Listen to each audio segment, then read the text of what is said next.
नमस्कार दोस्तों, उम्मीद है आप सभी अच्छे होंगे।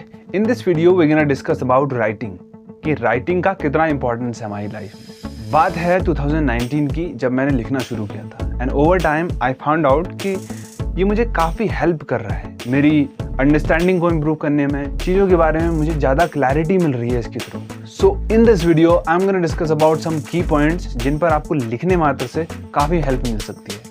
तो शुरू करते हैं। Point number 1, flow of thoughts. Flow of thoughts मतलब 70 to 80,000 थॉट्स जो हमको हर दिन आते हैं, उनमें से हम एक पर भी काम नहीं कर पाते। बट अगर आप लिखना शुरू करते हैं उनमें से अगर आपने 3 आइडियाज़ भी ऐसे अपने किसी जर्नल में लिखे, जैसे ही आपके माइंड का जो थॉट है आपने कॉपी में लिख लिया, तो आपका माइंड इट फील्स लाइक कि माइंड ब्लैंक हो चुका है। अब नए आइडियाज़ आना शुरू हो जाते हैं वहाँ पर, तो इससे एक फ्लो बनता है। अगर आप कंटिन्यूसली लिखते रहेंगे तो नए नए आइडियाज़ आपको डेली आते रहेंगे। Number 2, revision of ideas.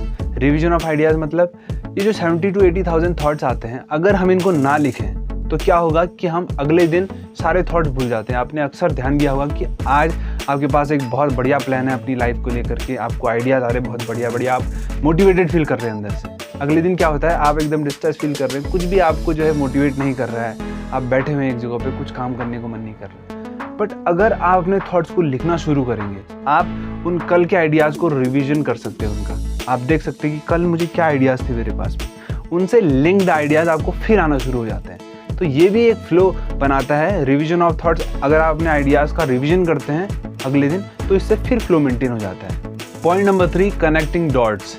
अगर आप इस फ्लो को मेंटेन रखते हैं, हर दिन अपने आइडियाज़ अपनी कॉपी में लिख रहे हैं और अगले दिन उसका रिवीजन कर रहे हैं, तो जब आपको नए नए टॉपिक्स पर आइडियाज़ आते रहते हैं, आप एक एक करके उनको लिखते जाते हैं, तो आपको क्या होता है, क्लैरिटी मिलती जाती है हर एक टॉपिक के बारे में। और उनके जो डॉट्स मिल रहे होते हैं, ये टॉपिक यहाँ पर इसके साथ में लिंक कर रहा है। सपोज़ आपको एक आइडिया आया है कि हमें दूसरों के साथ में हमेशा हम्बल बन के रहना चाहिए, अच्छा व्यवहार करना चाहिए, तो आपको यही डॉट कहाँ पर कनेक्ट करेगा कि अगर हम अच्छे व्यवहार बना के रखेंगे तो दूसरा भी हमारे साथ वैसा ही करता है। इससे हमको ज़्यादा बेनिफिट मिलता है, हमको ज़्यादा बेनिफिट मिलेगा तो हम और ज़्यादा बेटर परफॉर्म कर पाएंगे। तो एक के बाद एक चीज़ें जुड़ते जाती हैं, ये डॉट्स आप लिंक कर पाते हैं कि एक ये करूँगा तो इसके बाद ये भी मिलेगा, इसके बाद ये भी मिलेगा, तो डॉट्स आपके क्लियर होते जाते हैं। तो एक वास्ट जो बड़ा विजन जो है आपके सामने क्लियर होते जाता है इससे। की number 4, it fits your ideas in your permanent memory.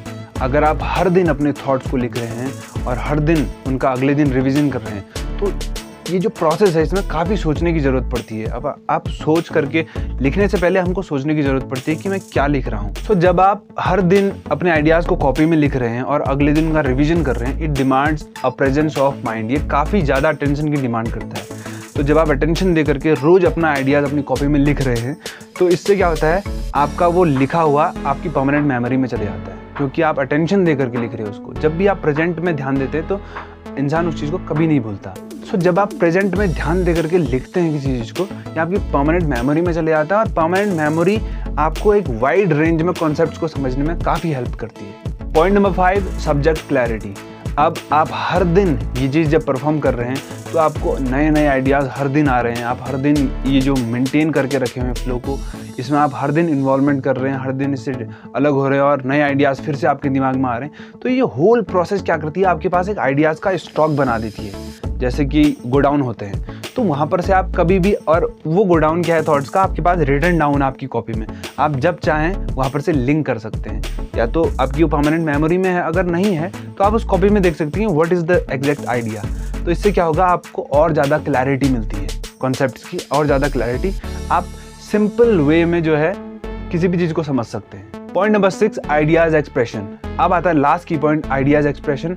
जब आपके पास हर दिन आप इस फ्लो में इन्वॉल्व हो रहे हैं और हर दिन अपने आइडियाज़ लिख रहे हैं, क्लैरिटी और ज़्यादा बढ़ा रहे हैं अपनी, तो आपके पास आइडियाज़ का एक स्टॉक है और आपको ज़्यादा से ज़्यादा सब्जेक्ट क्लैरिटी है, आपके एकदम थॉट्स क्लियर हो जाते हैं इसके बाद। तो ये आपको हेल्प करता है आपके एक्सप्रेशन में। आप किसी भी कॉन्सेप्ट को, किसी भी आइडिया को सिंपली एक्सप्रेस कर सकते हैं दूसरों के सामने।